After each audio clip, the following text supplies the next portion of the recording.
Hey, it's Wendy again from Worldwide Speak, and today is time for you to review compound sentences and to take a little quiz to make sure that you completely understand how to identify and write a compound sentence. This video is geared towards English language learners who are just beginning their writing journey in English, and they're writing sentences, but maybe they're still confused about the sentence types. And specifically today, we are going to master the compound sentence with a little review and a quiz to make sure that you've got it.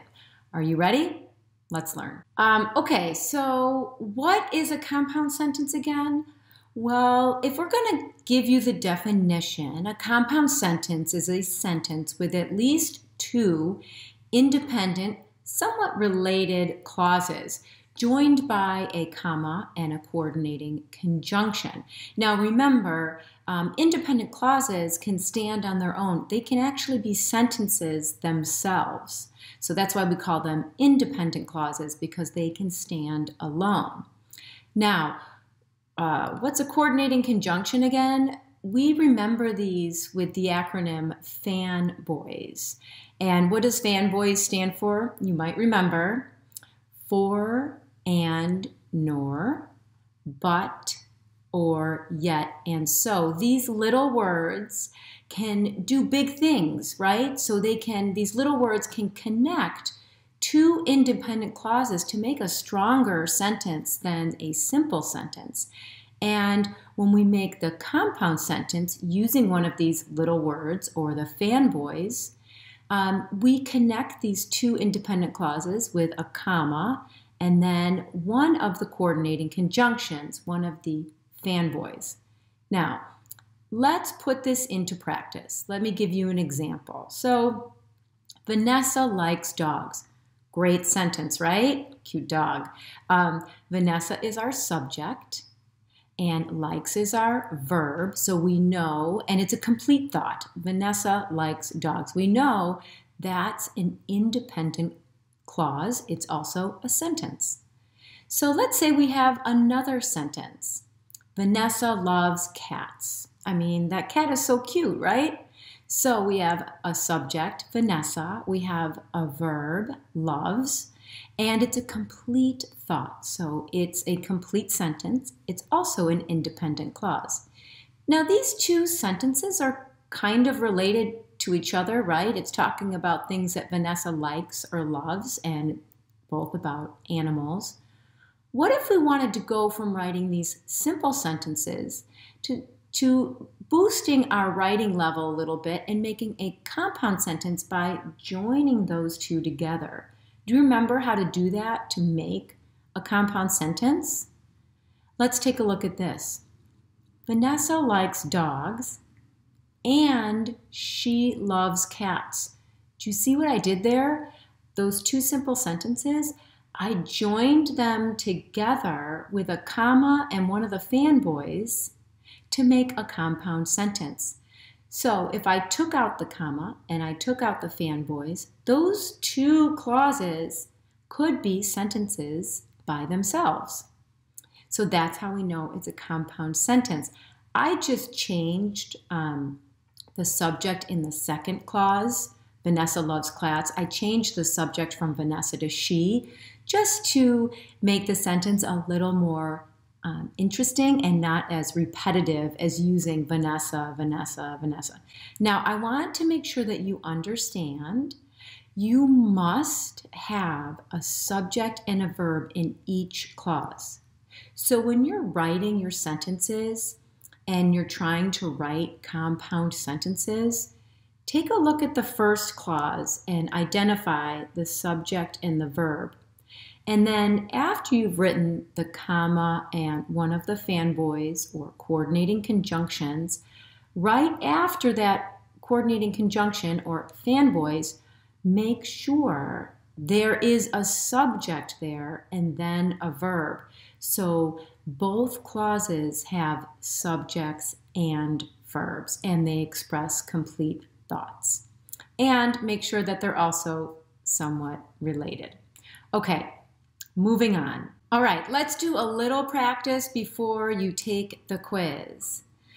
So these pictures represent things that I like to do. So they're related to each other. They're both things that I enjoy doing. I like hiking and running. Now, is that sentence a compound sentence? Let's take a look. I like hiking and running. Well, I see a fanboy. I see a coordinating conjunction. It's and. But if I look at the word directly after the word and, I see running. And I know that that is the end of the sentence because a period comes after it. And so there's just one word there and there is no subject and verb. Running there is being used as an object. It's a thing. So I know that this is just a list of two things that I like. Let's take a look at another one. I like taking hikes and running marathons. This is true. So let's examine this sentence more carefully. I see one of our fanboys or coordinating conjunctions. It's the word and, that little word, and it is connecting to two things. But I need to examine if they're both independent clauses. I see the first one. I like taking hikes. Well, I know there's a subject, I, and then like is my verb, and it's expressing a complete thought. That could stand alone. But then I look at the word and. I don't see a comma before it, so that's my first clue that this is not a compound sentence. And then I look after the word and I just see running marathons. I don't see a subject there. So again, this is listing two things that I like to do. It's just taken, I just have added more words and it looks more complicated, but it's still not a compound sentence. Well, let's finish up here. And I'd like to show you a compound sentence. Here we have, I like to go on hikes, comma, and I like to run marathons. And here you can see clearly I have the first independent clause with a subject and a verb, I like, and then the second clause after the comma and the word and, I see a subject right directly after the word and. It's I. I like subject, verb. So I know that those two clauses can stand on their own, and I've connected them with a comma and a fanboy, and I've made a compound sentence with those. They're closely related. They're both things that I like to do. And it has now gone from possibly two simple sentences to a compound sentence structure that can add variety to your writing. All right, so are you ready for the compound sentence quiz? You're going to tell me if it's a compound sentence or not. I am going to show you the sentence. Then you can hit the pause button if you'd like to take your time to read it, and then just click play when you're ready to hear the answer. I'll give you a couple seconds in the video to read it, but I'll probably move through them somewhat quickly. Okay, are you ready? Here we go. We're going to improve your writing and make sure that you really know how to do these compound sentences. Number one, she was tired for she had traveled a long way. Is this a compound sentence or not? This is a compound sentence. As you can see, there's a comma, there's a fanboy, for, and then directly after the fanboy is a subject, she, and then we have the verb had traveled. So let's take a look at the next one. I live in a big city and work at a bank. Compound or not? Well, this one is not a compound sentence. It looks almost like a compound sentence, but it's not one, because if you take a look at the fanboy and, you see there's no subject after it. There's just a verb. So really, it's kind of, this sentence is listing two things about me, I live in a big city and work at a bank. But the second clause after the word and cannot stand alone. It's not a complete sentence because there's no subject. Okay, next one. Lucia doesn't like homework nor tests. Compound or not? You probably got this one right. This is not a compound sentence because even though we have the coordinating conjunction nor, it's just another list. It's telling me two things that Lucia does not like. She doesn't like homework nor tests. There's no comma and then there's no subject or verb in the part that comes after the word nor. Next one. My brother likes coffee, but I drink tea. Compound or not? You're right.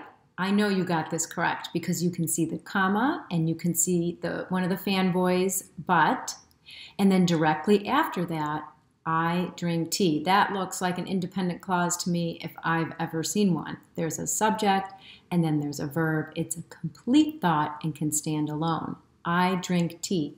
So we've got the two independent clauses joined together with the comma and one of the fanboys. Next one. We can stay at home tonight or we can go to a movie. Compound sentence or not? Yeah, you're right. This one is a compound sentence. We have two independent clauses joined together, like the previous one with a comma and one of the fanboys. Here we used or, and right after the or we can see that there's a subject and then a verb and it's a complete thought. So we know this is a compound sentence. Let's move on to the next one. Number 6. He studied a lot, yet did not pass the exam. Compound sentence or not? Well, you would be correct if you said it's not a compound sentence. It looks almost like a compound sentence, but it's not one. Even though we have one of the fanboys yet, there is no comma, and then directly after that word, I don't see a subject. If I had said, he studied a lot, yet he did not pass the exam, then that would be a compound sentence. But here, there is no subject after the coordinating conjunction. So even though we have the word yet, it's still not a compound sentence. Let's look at number 7. Elena was tired, so she went to bed. Compound sentence or not? Well, you would be correct if you said this is a compound sentence. Elena was tired, independent clause. I see the comma. I see the coordinating conjunction, so. And then right after so, I see a subject there, she. And then I see went to bed. So that's a subject and a verb and a complete thought, another independent clause. So this is a compound sentence. And let's finish up here with number 8. Okay, Xavier and Liam rested yesterday, for the team has a meet tomorrow. Is this a compound sentence or not? Well, if I take a look at this, it's a little bit longer. But I see here, Xavier and Liam rested yesterday, independent clause, and then I see that comma, and I see one of the fanboys, and the one we used here is for. Now, directly after for is the word the team.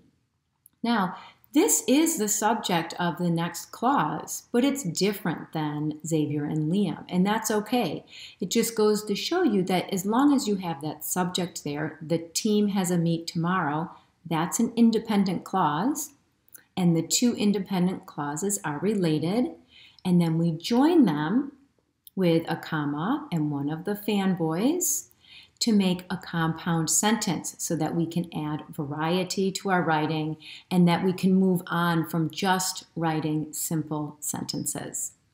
Well, I hope you did well, and please let me know how you did down below in the comments. I would love to hear, and if you have any questions about any of these sentences, or if you got one wrong, please also let me know so I can help you. All right, you did it.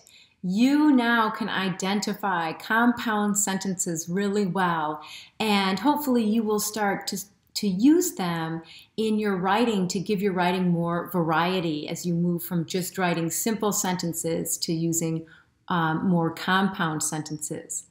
And always, we truly appreciate having you here learning with us. Please remember to subscribe, and if you subscribe, remember to turn on your notification bell so that you know when our new videos come out. It really helps us a lot. It helps us get the word out to more people around the world who are learning English.